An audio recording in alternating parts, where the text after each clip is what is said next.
Now it's Team Brothers Proper versus teams. TDS. What does TDS stand for? You have any idea? I don't have any idea. The diamond side lanings. I don't know. The Um, the Dragon Slayers. Could be, could be. That'd be a horrible name. I would never stop clowning you guys. So we can get our bands though. Okay. Been that time. It's about that time. yeah, really in Katarina. I know TDS's mid laner plays a lot of Katarina. I take it Brothers has a top and or mid that plays Irelia a lot. So they're very like ego-y type champions. Oh, double top lane ban actually. They're afraid of a Brothers top laner for sure. A lot of top lane bans coming out in this match. Nectin, Riven, and Irelia, all three are top laners. They want to contest up there, I guess. Or they're afraid of. I didn't say I did my homework as much time as I did the first time, so. Oh man, my homework unfortunately is just not good enough at all. I tried to watch some casting videos, but I don't know every legend's name. I downloaded a. Well, I was trying to do homework for the teams themselves. Figure out who does what people play, so I have more to say during the draft phase, but didn't get as much time to do it. All right. I got League of Legends Wordle. That's what I got, so I could try to learn more about the characters. And only gives you one champ a day. Yeah, that's the issue. I want it to be more of an actual trivia thing that I can keep learning and be like, oh, that guy's a top lane. So you had to find a Kahoot. That's what you should do. That would have been be Kahoot nice. where it just is an image that says what character is this. That would have been your trick. It has been nice though, because there are certain ones where it'll be like, what power is this? And I'm like, oh.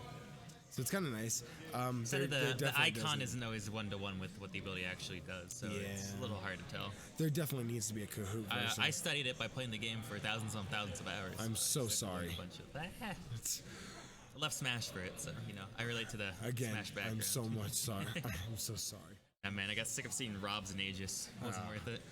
This is, again, P+, man. I mean, a Smash Bros. Brawl. Super Smash Brothers Brawl. Nothing else. Not a different version of that. Does Nintendo watch League streams? Oh. Yeah, Project Plus. I don't think did you get TOS? Did you say the name of the mod on a stream? I've heard bad problems. I've heard bad problems. If you mention it, implying like the idea of play that. Crazy world we live in. And we love Smash Bros. Brawl. Yep, Super Smash Brothers Brawl. Yeah, Renata, Sejuani, Nautilus. Nautilus is pretty good. Zeri's a pretty prominent ADC and not answer into it, so they probably would. Sorry. And then you'll see that Renata is also just really good for team fighting, same with Sejuani. Sejuani can also flex top and jungle roles, so if they want to play it around to get a counter pick for a different lane, or they think someone might fit better based on the matchups, then they do that. We'll see Nautilus, Poppy, and Nakaisa. So they're really just playing all these anti-dash characters, so I think they're covering a character that they think this is going to play before they pick it to kind of force them to play something else. Then we're going to let Blue Finalize pick. If they do lock in the Poppy, they seem to be choice, so they might have something else, I think. Poppy goes there. So we have a very strong early bot lane from Team Brothers. So TDS might be playing a bit more for their mid and top side of this draft. Nice. Those keys, Zach. Get our finalized bands coming through.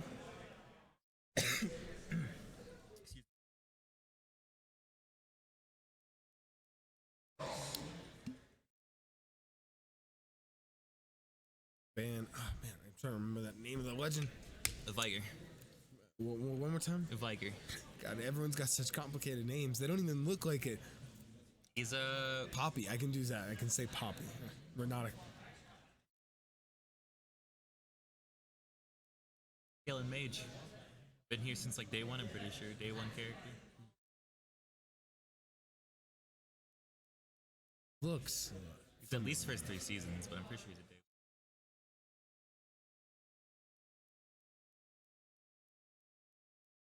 More top lane bans come out. I think there have been 6 characters that can play top lane and ban so far. They really don't want to see any of these characters. These both can be played in 2 roles, the Irelia and the Akali. Riven, Cassante, and Orin. So does Renekton. Ban out. So many of them. Yeah, my Insta ban has been Shaco so far, so I have no idea outside of that. My buddies will ban Caitlyn and Shaco. That's what we do every time. All right, bans finalized. Who is that in the bottom left finalized ban? And that is Annie. Annie. That is the league's take of the Bioshock girls, pretty much. Here's the Storm has one of those too. I think Smite also has one. Smite has one, and so does how like every MOBA has a Wukong in it. Ace coming out. The very oppressive range top laner. I don't recall off the top of my head what his bad match, but he's open to be counterpicked. But he's also a little big. Is a little interesting. How Brothers is going to round out their comp though. As for TDS, I think they just need to get some more.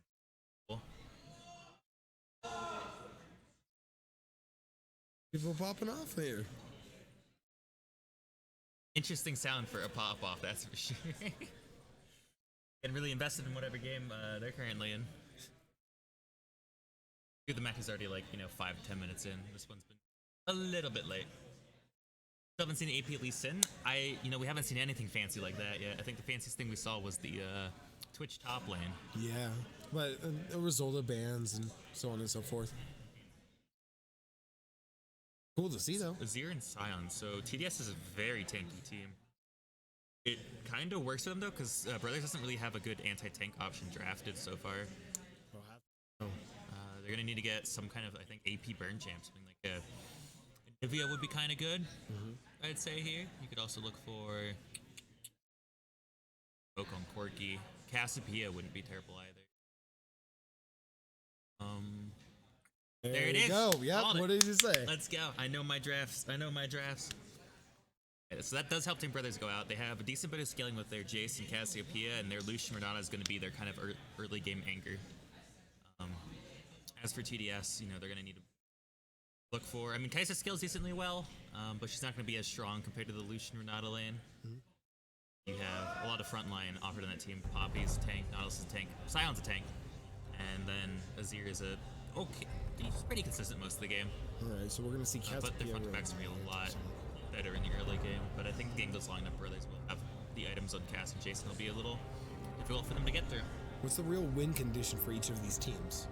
I think TDS needs to play the early game harder. I think they need to get the snowball rolling and going, because if the game stays passive for too long, once Jace and Cassiopeia get to certain item breakpoints, they start to just out-damage anything TDS can do, because TDS is kind of low on their damage with this draft. Maybe their Sion goes lethality and picks up some of the damage, but I think if they can pull apart and, if they focus a lane, get a lane that's early and are able to open up the map quicker, they can start to abuse that kind of lead and snowball at the game. If they don't do that, then it's going to be a little more difficult for them to close out this game, just because Cassiopeia will just shred through those tanks in that front line. They don't have an easy way to get onto her in those fights, and same thing with Jace as well. He just outranges from so far, and he's 2-3 items, he'll just do like a quarter of your health bar as a tank on repeat. Alright, and then what's Team Brothers win condition? What are they really hoping for here? I think they just want scaling. They want to use their bot lane to keep them in the early game so they can contest something. By time to stay in the late game. Otherwise, if they also had a scaling bot lane, then they would have a lot more issues because they give up almost every neutral objective in the game. And then after that point, even though you might scale, you're just so far behind in terms of economy that it's really hard to catch that back up. We have 20 more seconds until or not 20 more seconds until we get for them to get through the champ select, and then we will be. Oh, I'm confused. I've never seen this until the tournament. Is this just like a different version of banning the draft picks? So yeah, the draft screen that we see is called Draftable. It's just on the website that lets you do it. The main reason for this is because one of the things with League is you don't own every character, and you can't play with drafts and swap around your order if you don't own all the characters in the normal drafting in League. So this tool has kind of gained popularity because you can do that. Also, it's a little more visually appealing. Than the client. Visually appealing. So they use it and then they just agree, okay, click. Now we just copy paste our bands and. Yeah, you just do the same thing. You copy paste it so that the tournament shots can be taken. All right. I'm gonna show match history. Otherwise, you could do a blind pick, but then it doesn't show what was banned. So if you're trying to scout a team, you can see like, oh, well, they banned these things against them. Because you can check on plenty of websites, you can check someone's ranked history to see like, oh, that they banned this every game. So you can figure out what character someone doesn't like.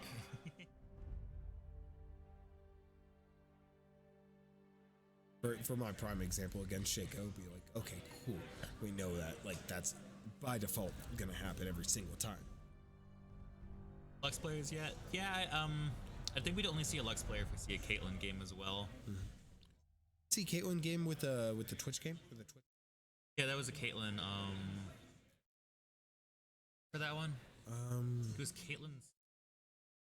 No, it was... I think you're right, I think it was. No, Sejuani was the...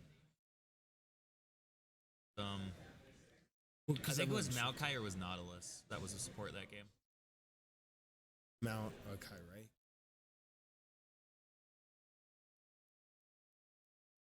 I think they were originally planning on doing either Twitch bot or support, but then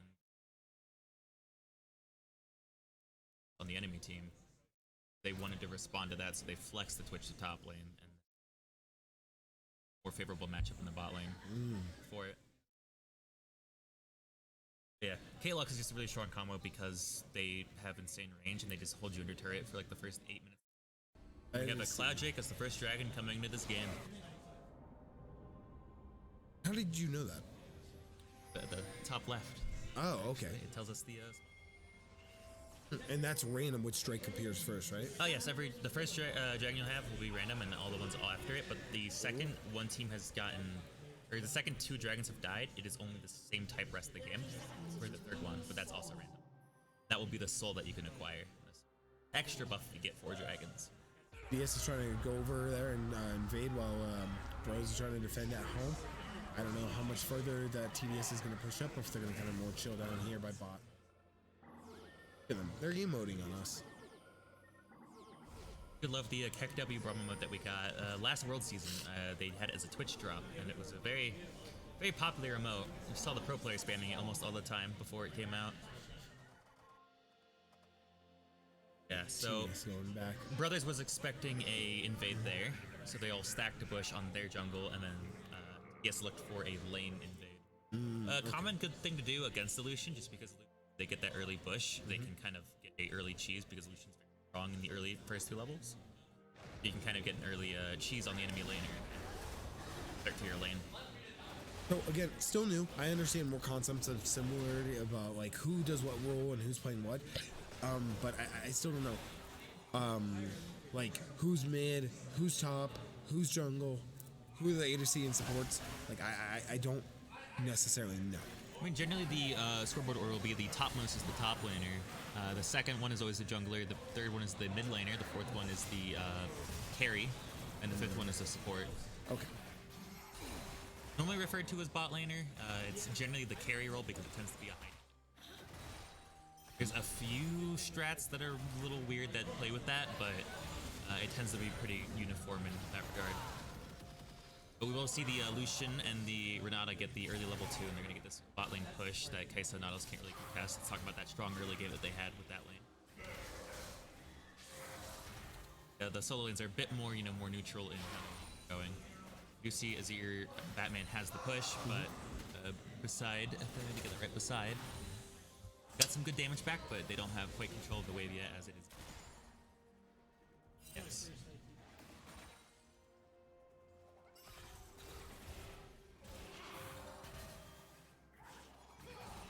What lanes do you guys play? I play top lane when I play this game.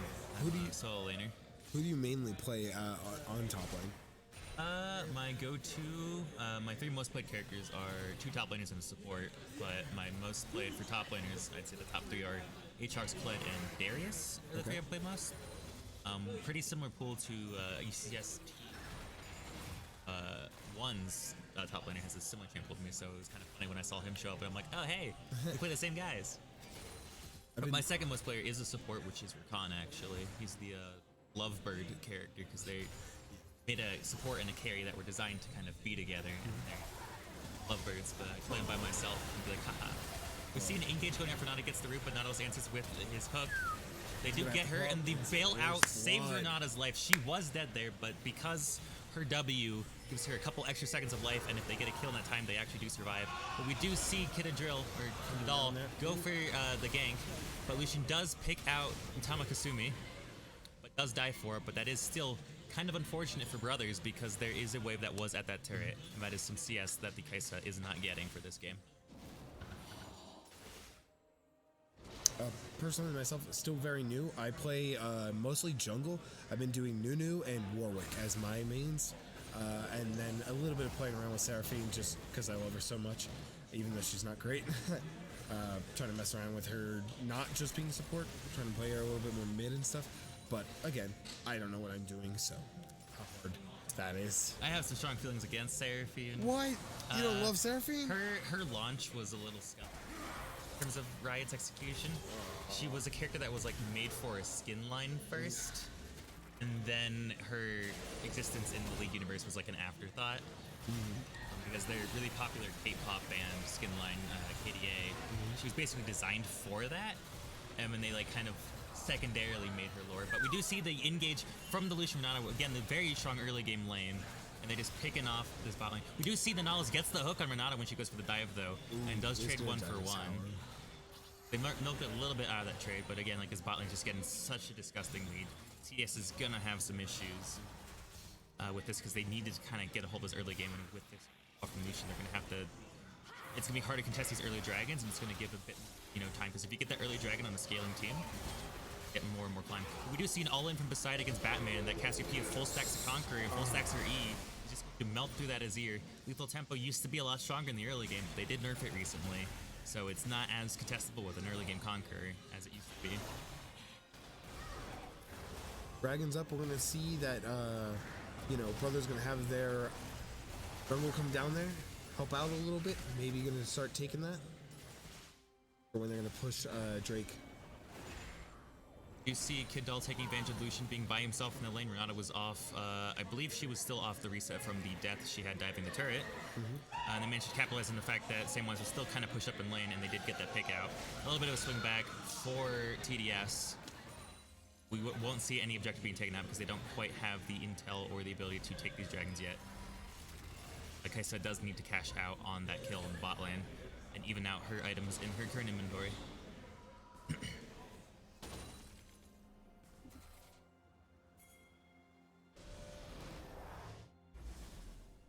Now do see Brothers starting on to the dragon. The Lucian still pushes the bot lane because they know that the enemy bot lane is on reset. They have the free ability to contest this dragon without any fear of anyone rotating, stopping them from doing it. We saw Brothers already take Void Grubs earlier. Void Grubs and Cloud Drake. Now, what are those real advantages of taking the both of them? So the Void Grubs give you benefits mostly against taking turrets. It gives you a slight amount of burn damage to the turret, but if you manage to get 5 of them, you start to spawn an additional minion when you're hitting the turret. If you get all 6, you get 2 minions X. So getting just the first wave doesn't do too much, but it does deny them from getting 6, which is one of the bigger. Yeah, they won't be able to get 6 at all for the rest of the game, but you could get the potential of getting 6 yourself now that you've taken the first wave, right? Yeah. Alright, so, okay, there's a series of... You see another gank coming out from Kidal. They do get into Renata's forced to run up through the jungle. Nautilus is keeping chase, but now they turn their attention to the Lucian. Lucian is doing a lot of damage to the jungler. Sejuani is here to answer. The hook does come out from Nautilus. They do get the pick off, but now Sejuani is on the Nautilus. That is going to be a kill that does go over to the Lucian. Not quite the gold gap you want to see. Extra gold in the tank support doesn't do as much as another kill on your carry. So a little bit more in favor for Brothers there. TDS is kind of scrapping to get some kind of lead for themselves this game. Compared to the Cassiopeia and Jace, it's kind of a little bit difficult, especially because Cassiopeia already got 2 kills on her belt. She's got components for 2 different scaling items in your inventory. Once we see her get that be a Rod of Ages and a Archangel Staff, she'll start to become very, very tanky and difficult to kill, but also do plenty of damage. Bucket trading onto Duolingo out as well. A good amount of damage done out. He's going to be forced to either concede, hide under his turret, and if the enemy jungler, or if Brothers jungler manages to get to that top side, they might even be able to position for a dive. If not, Uzumaki might even solo dive this themselves to get a little damage off. But they do take 2 turret shots from that slow from Sion. Hefty. It's a lot of damage. Huge. What was taking out Cloud Drake? The advantages of taking out Cloud Drake. I think the Cloud Dragon. Seems our thing's messed up with saying the next one's gonna be Cloud. But the advantages of taking a Cloud Drake is you get a passive movement speed and a slow resist. It's a small amount, but they do add up as you get more. You see Lid Dive coming out, Sejuani going in onto the Kaisa. She does have bailout on her, but she does die before it is able to bail her out. But they still get the dive off, and that ADC is going to lose 2 more waves, potentially 3 if they get another one under. Just slowly growing the gap even more and more between his Lucian and his...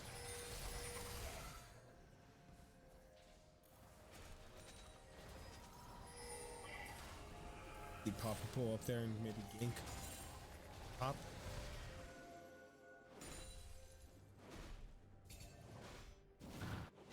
Important thing to know when you're going for a 1-1 in trade is what else are you losing when you're both dead? Because if they die but they're not losing any minions, it's not really that in favor of you because you both get 300 gold, but you're also the XP, which is very important in early games, making sure you get the XP you need.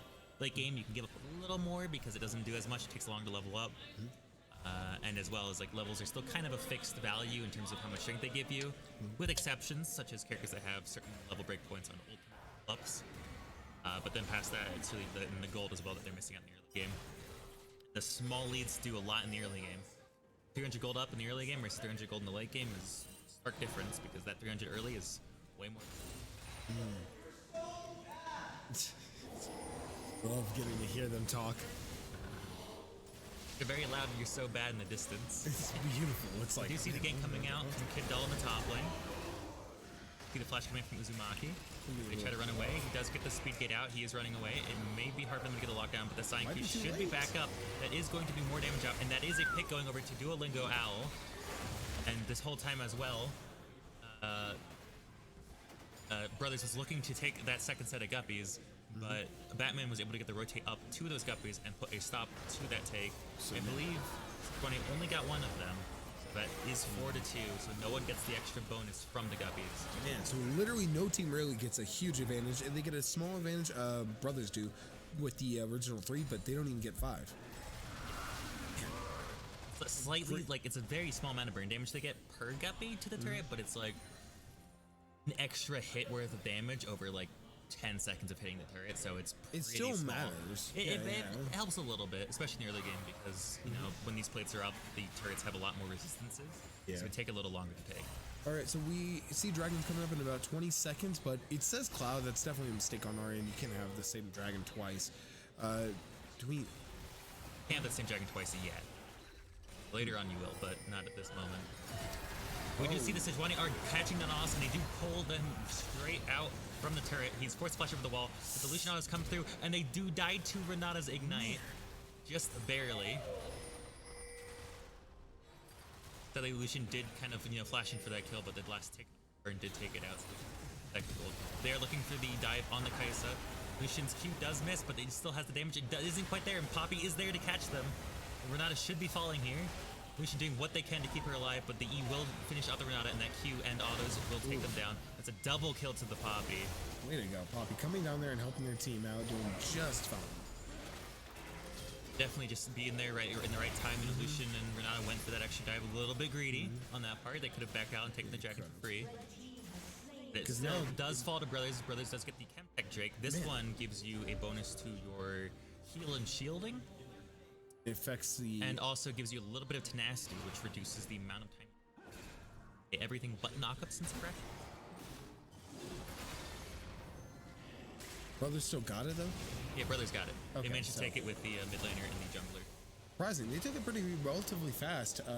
I thought without their bot and support that they were just going to not be able to take it.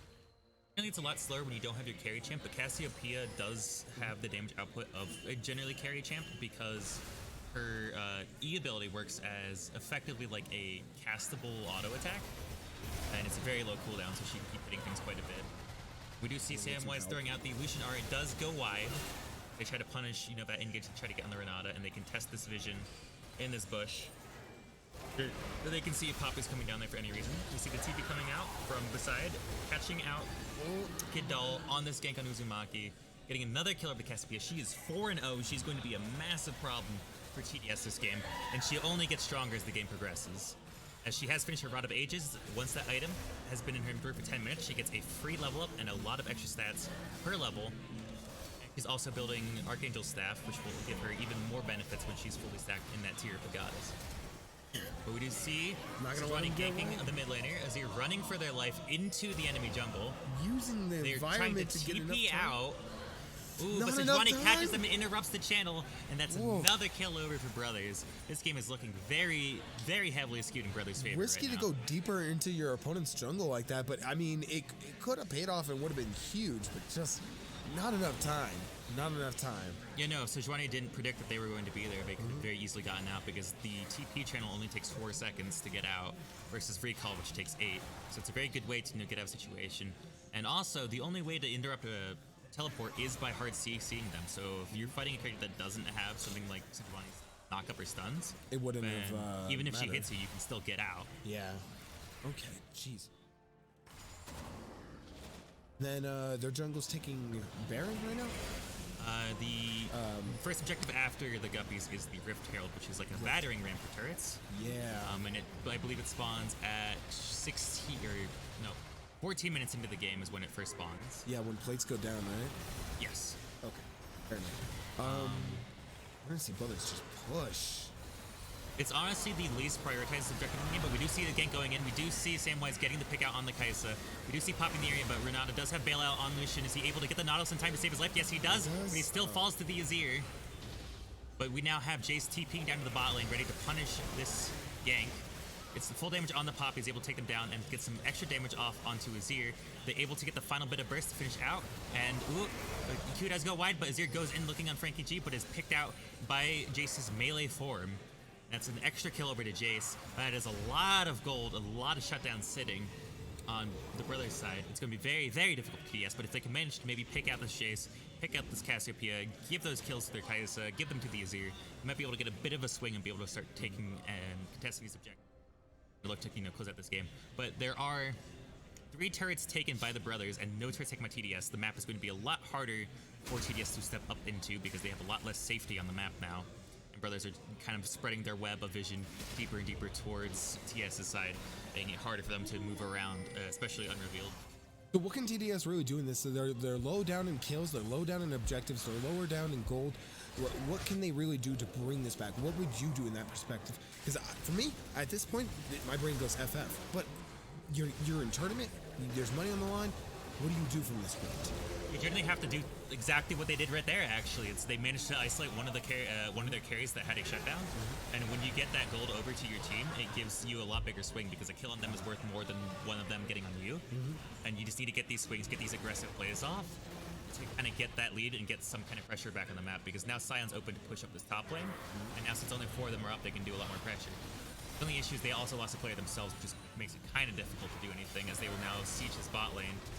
Has damage bit out on the Nautilus and on the Kai'Sa. Even though they tanked like 6 turret shots there, they're still plenty healthy for it.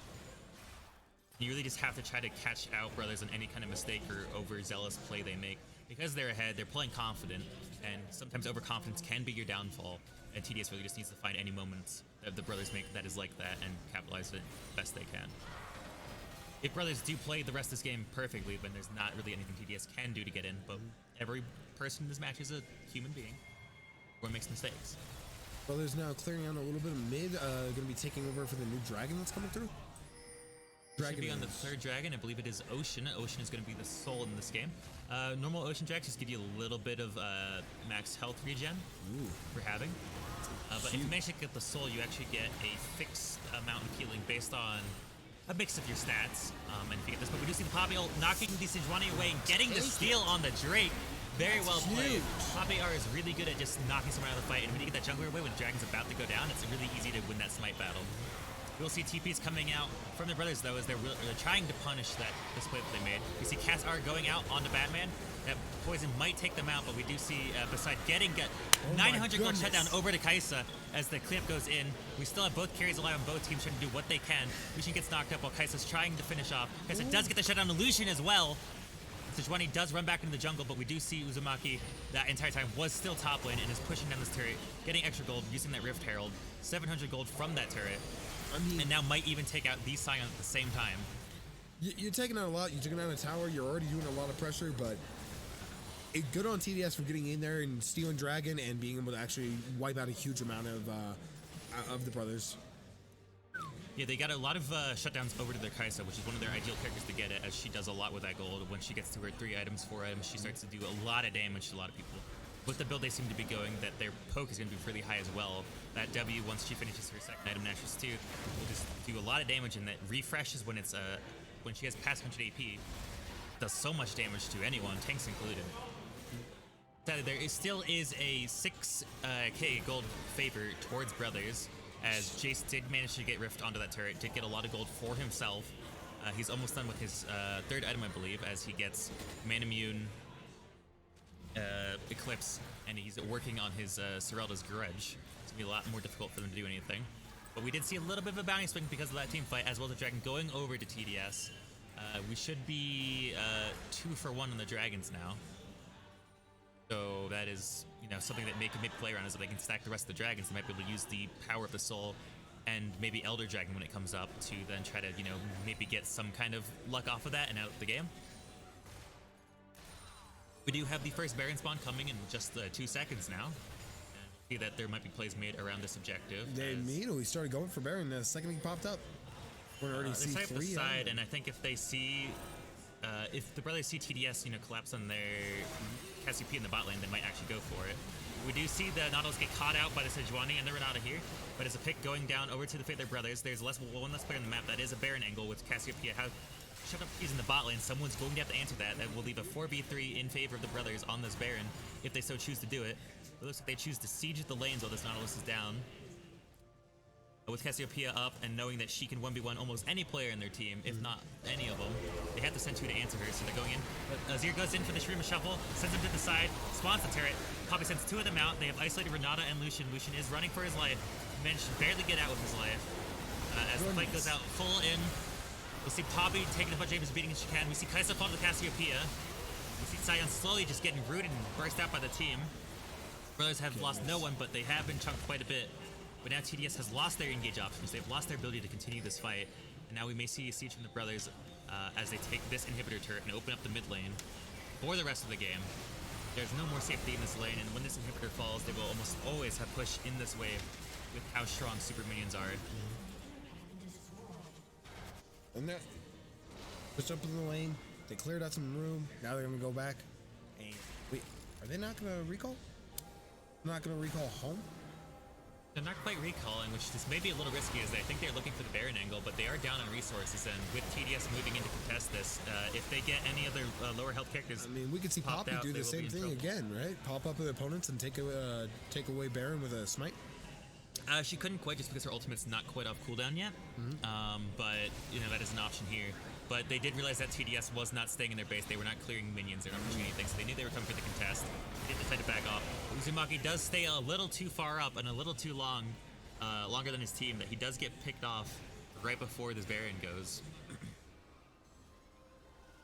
So now they don't really have the ability to do much at the moment, as they wait for the next dragon to spawn and need to wait for Uzumaki to respawn and be back on the map so that they can take a 5v5 with their lead. Can keep the brothers off Baron though for a little while. Definitely buys some time getting that pick for TDS to get more of a footing, get more control of the map so they can contest these next objectives. As they were on the back burner before because they were pushed so far into their base. This fight's going. We do see the Scion Q going out and stunning Renata, but there's no capitalization that was even made off that. We see Lucian throwing out hard. Cassiopeia TP on the flank. They do pick out the Kaisa. They will pick out the Scion. That is 5 people mid lane, picking out 2 of these carries. They now can once again look on an objective because they picked so many people.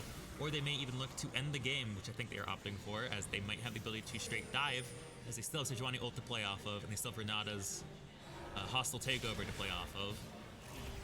And they don't have that much damage for wave clear. They really only have Azir to help clear this wave. We'll see Poppy R going wide and missing the entire team. Nautilus does fall to the Cassiopeia. That damage is just melting their team. Cassiopeia just trading under this turret, doing as much damage as Poppy. We will see the first Nexus turret falling real soon. The Shurian Shovel comes out, trying to stall a little bit of time for their base. Poppy going in on the Cassiopeia, but she does fall to that poison. Batman forced to run back into Nexus while Kaisa trying to do as much damage to burst out the Cassiopeia. But the Arcane Shield does save them, and that is the game. closed out 23 minutes and 30 seconds. You know, I wasn't sure if the brothers were making the right call by choosing to push mid instead of maybe going back and finishing out Baron or taking control of Dragon, but they did the right call. They pushed in, they had good coordination, and they were able to clear out the turns that were remaining to finish up the game nice and early. Yeah, they just knew they were far enough ahead. They didn't make the game go any longer. They could have played a bit safer, played for the Baron, but they were like, nope, we have what we need to end this game right now, and they just took it out. Because I remember asking you, what is their objective, and you said to stack. So, in a sense, it's like it's crazy that they chose to not take the safer route. I mean, that's part of the mind games, maybe. Oh.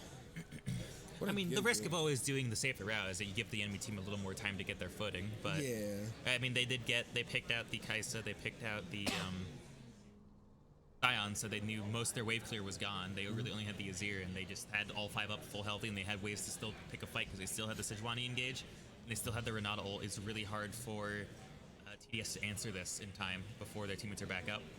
We even saw the Kaisa come back, but at that point there was no base left, and it was an even fight, and they just end out the game.